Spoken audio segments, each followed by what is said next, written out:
So let's introduce our players, starting from this guy in the top left. We have Nightend from Team Fnatic. Andre's picked to win the series.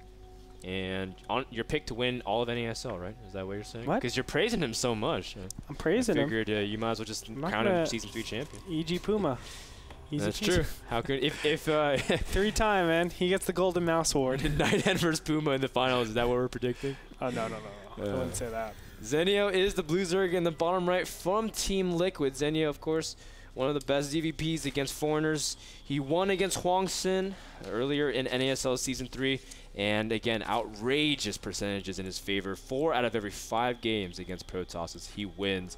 At the same time, Nightend's not too bad himself. Again, he's taken games off Zenio before. He's 2-3 against him. And he had a controversial series against Zenio at IEM, especially because there was lots of computer and technical issues. And I guess people want to see the rematch between these two players. Well, here we have it in NASL for week number 4. $150 is on the line. And of course, ladies and gentlemen, this is live. I could prove it to you if I wanted to. But I'm not going to because the overlay is so beautiful.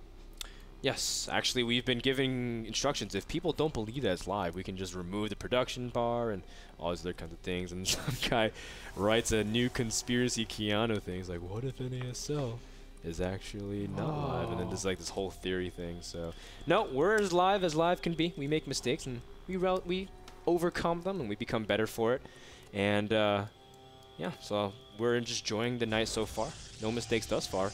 And we see Nightend is going for a Forge and then a Nexus. A little bit more conservative play, but I like it. On Bel'Shir Beach, just because the ramp is so wide and you can't ever be too sure you can finish off the wall. But solid opening from Nightend thus far. I like the photon cannon placement right now. Yes. And look at that. He will place the pylon before the second gate, or the first gateway, rather. Interesting take on it. He goes up to 17 probes and just stops everything completely. So this is a style that we see many times. It's like super safe. It's not trying to get a huge economic advantage. It's not trying to push the tech, which would be the gateway and the eventual cybernetics core, etc. So I like where Nightend is. It's very conservative, and off of this, he gets 2 assimilators. Yeah, and I want to emphasize the importance of this match, because currently, as everyone knows, Cloud Stefano are tied for 2nd, but if Zenio can land a good win here against Nightend, he can comfortably place top 3 in his division, and he can leapfrog one of the players that will lose today. And at the same time, same thing goes for Nightend. He's currently completely even at 1-1, and so this could be his way to start moving up. So this match matters not just because there's $150 offered, Andre, but because for positioning in divisions as well. And you want to be one of those top contenders because, as we all know, getting into the playoffs can be quite challenging. But if you get into the playoffs, it really lends itself nicely into making it to the NASL Grand Finals. And for Season 4 as well. And Season 4, that's true. You are not going to be relegated from the scene, so it's always nice to get more money, Frodan. If I was a player still, I would do things that would get me as much money as possible. And staying in NASL, those would be one of them. Yep. Just, you know, winning series, and that's why in the end we make these great changes. Yeah. Oh, winning gets you money. Okay. That's what it is. No, I'm a little bit up. Oh. Well, there we go, guys. That's live as live can be. That is not replay. And it's like, no, they photoshopped that in top center. Nightend did not pause that game. But yeah, guys. That'd be so baller. If we like really fabricated everything, we have like this overlay that pauses everything and just throws up Nightend's pause. That'll be whatever. You were going somewhere with it. I was going somewhere with it. Don't worry about it, guys. Nightend requested a pause. Of course, he is playing from Korea in the Team Fnatic house over in Korea. And Zenio, also, I believe he's also practicing in Korea as well. Yes. But they're both playing on the North American server. And that's just the rules of NASL. We understand that there might be issues like, why couldn't they just play over Korea server? But that's just what the rules state, and we're going to stand firmly by that until the day we die. And meanwhile, we're still trying to figure out all of these issues, and no updates. Zenio's putting lots of smiley faces. He's a very happy person. Zenio's actually really cool. Did you ever meet him? He always comes off as like this brooding personality. Well, he's like a really funny guy. He has like a famous thing with him and Sen for NASL Season 1 finals. I don't know if you guys have seen it. Go check it out on YouTube. Just put in Sen and Zenio. What happened? Don't be like that. Okay, they play against each other, right? And they're going to shake their hands. Sen's already inside the booth, And Zenio just stares at him, like he's like gazing down upon him, and he's like giving him the stern look. And Sen just goes, well, you switched into game screen. Oh, before Andre was able to do the phase. Oh but yeah, looks like we have all the issues settled out. And Zenio, he has a game phase, no doubt. One of the best poker faces in StarCraft, dude, because he looks like a killer. He looks like an assassin. He could easily replace Brad Pitt in Mr. and Mrs. Smith. That's how much of a, I mean, that's how much of a stone face He'd easily make Lady Gaga is. look like a noob. In music? Pop, poker face, poker. Come on, dude. I was really slow. I was like, where? In fashion? I'm like, But yeah, so Zenio, he's currently droning up pretty comfortably, getting 3 hash before gas. Nightend did not really spend any resources attempting to stall any of the production capabilities of Zenio. And I like that. You know, I mean, a lot of Protoss sometimes toss like 450 resources really easily, and they kind of waste it and delay a lot of tech. Yeah. But Nightend's just going to stick to his plan, which is quick Stargate. The Stargate tech has been revealed. Zenio knows this is coming, so Spore Crawlers are imminent. There they are, 2 Spore Crawlers in production right now. I feel like Zenio he's practiced enough to defend against this very efficiently. This is a really great build if your opponent doesn't know what's coming, and you can take advantage of positioning, especially on Bel'Shir Beach. You can see the Void Array can actually see up onto this high ground and throw units and really make it hard for Zenio to defend at all places. In the meantime, he can just go around and start attacking the 3rd base, right? Really, really opposite directions where units need to be positioned. So I feel like this does have a lot of potential, but look at that. An additional Void Array is going to be made here. That's a very interesting take. Oh. Normally we don't see this because the response is just to mass up in queens. And it's really easy to do that, but it needs to be identified. That's the big question. Can his opponent identify it? Well, there's kind of a tell. I wouldn't say it's a 100% tell, but there's kind of a tell, seeing as the pylon over here is blocking off completely. Normally you wouldn't do that if you're doing some sort of gateway pressure. If you know it's Stargate tech, it's most likely going to be continued Stargate tech. The probability of that is pretty high. You know what also is a pretty big tell? The Void Array is cleaning up the Zerglings right outside the natural, so... Boom. Headshot. And Zenio does know what is coming in. He's making more queens and another Spore and getting his Hydra den, so he's preparing very adequately. Double Void Ray with no Phoenix follow-up, just like you were saying. And Nightend, he's already preparing a switch while grabbing his 3rd. Interesting. Okay, so, you know, when he's getting this gateways, normally I expected maybe some Zealot Void Ray pressure. We've seen that in the past. The Zealots keep the Queens and the Spore Crawlers at bay, and the Void Rays, of course, can go to work from there. But really interesting mix-up of things. What do you think about this kind of build? Oh, he's got 3 Void Rays. Well, yeah, I like this. What he's trying to do is force his opponent to play in the dark and play very defensively. You can see that he has no indication that this top right base is going down. Unfortunately for Nightend, Zenio is already rallying all these units over here. Knows. And, oh my god, he needs his Void Rays back here ASAP. This is awesome play, I think, from Nightend, but it needs to go undetected. There's a very thin timing where Zenio can take advantage of it, and he managed to find the timing to do that. And he's going to start working on the gateway, actually. I figured he'd start working on the cannon. The Void Rays finally run into the army and gets back in time. Zenio has temporarily resumed a little bit of map control. He's taking his 4th base, and his Roaches trying to move out here, but he's making some Hydras as well. So, you know, Zenio feels pretty comfortable because he knows there's no Phoenix follow-up. He already knows what Nightend's plan is, saw in the revealed 3rd, and he also saw the Sentry count, so he knows, you know, oh, Nightend's not really hiding a lot of gas and preparing things like Colossus directly. We see the cancel on the 4th here from Zenio, but not that big a deal. As you can see, he's still feeling pretty comfortable, making a lot of Hydras in preparation. And he's got a pretty good drone count, too. So I feel like Zenio's looking pretty decent right now.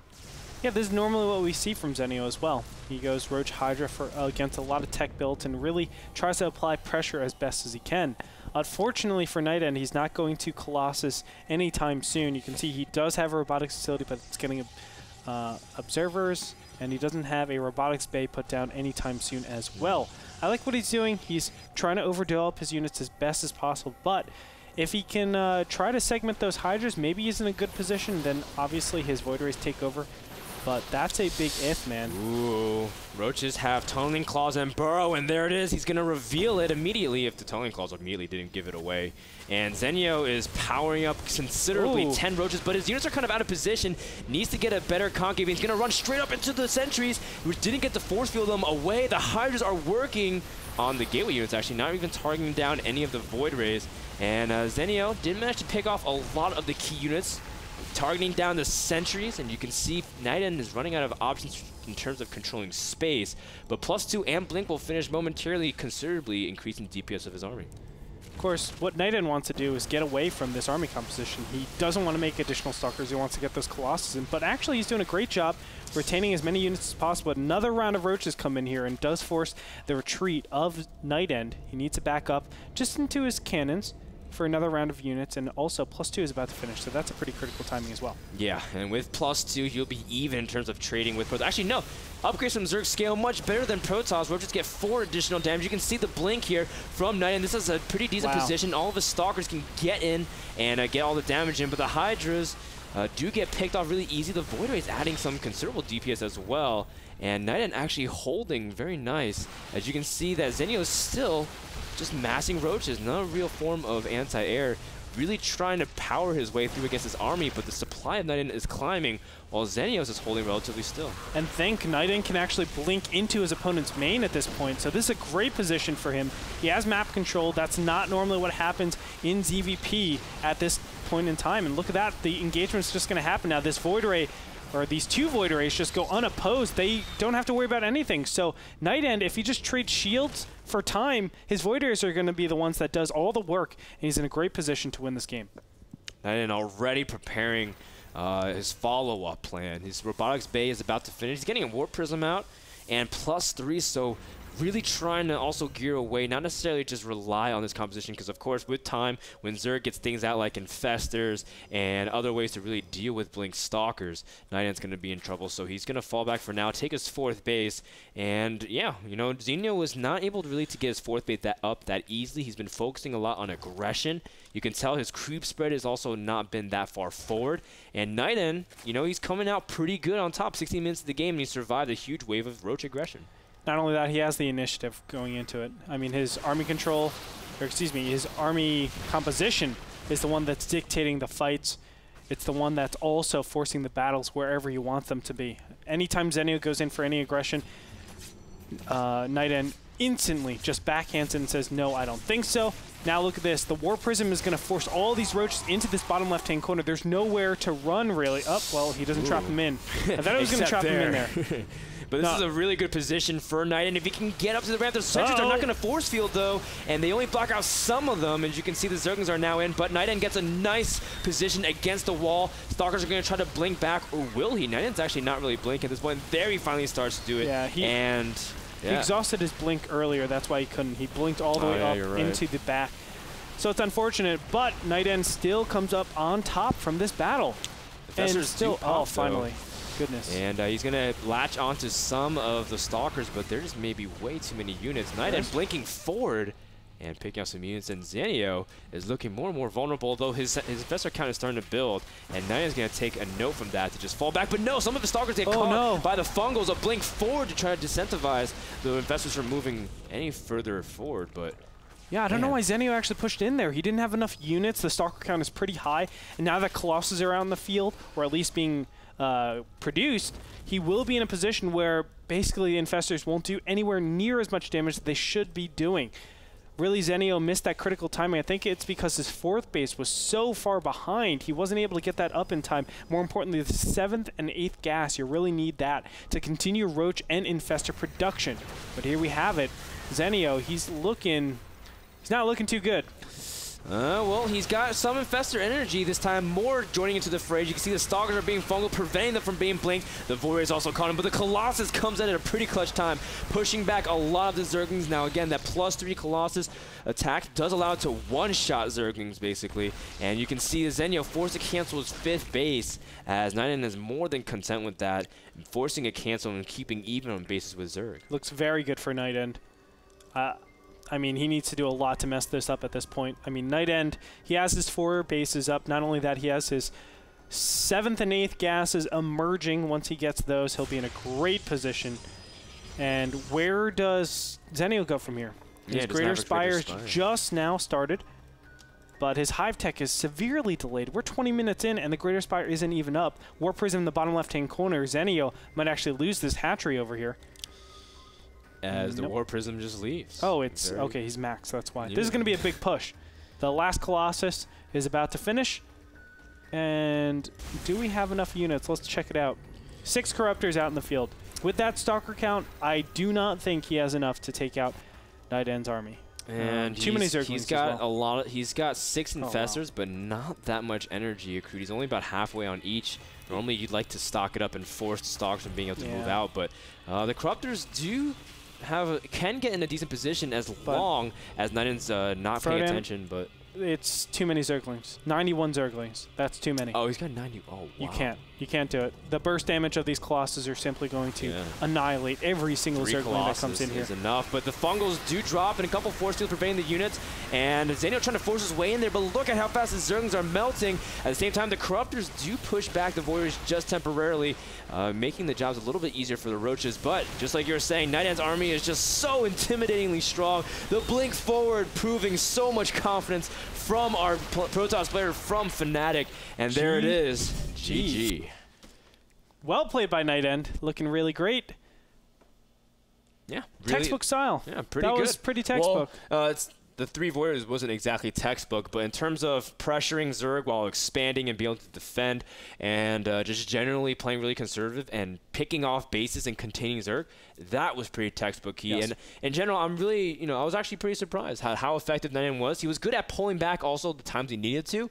As when I play PvZ, so many times I pick off an expansion and then I'm like, okay, great, now I can, kill him, kill him or something. No, he just made a huge amount of units and was able to show restraint and was overall able to take the game. What I really liked about that, additionally, was just him punishing his opponent for being out in the middle of the map. One of the big things was Zenio was trying to punish his opponent for taking that 3rd super fast, but he stayed out in the map too long. If he didn't do that and just use his Hydras to play defensive against the Void Rays, the Void Rays wouldn't have such a key role throughout that whole game. Those 3 Void Rays got so many kills, racked up so much damage. I think they paid themselves maybe 10 times over. It was really efficient to have those Void Rays out in the field.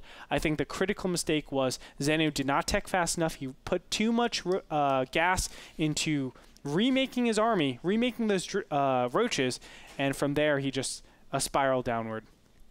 I want to thank the sponsor of that game, iBuyPower, for providing the NASL computers and allowing us to broadcast each and every day of the week. Check them out at iBuyPower.com. We'll be back with game number 2 between Zenio and Nightend. I was going to wait for you to say Nightend so you can finish my sentence. We're not there just yet. We haven't connected that much. But guys, don't go anywhere. Game number 2 is coming up right after this.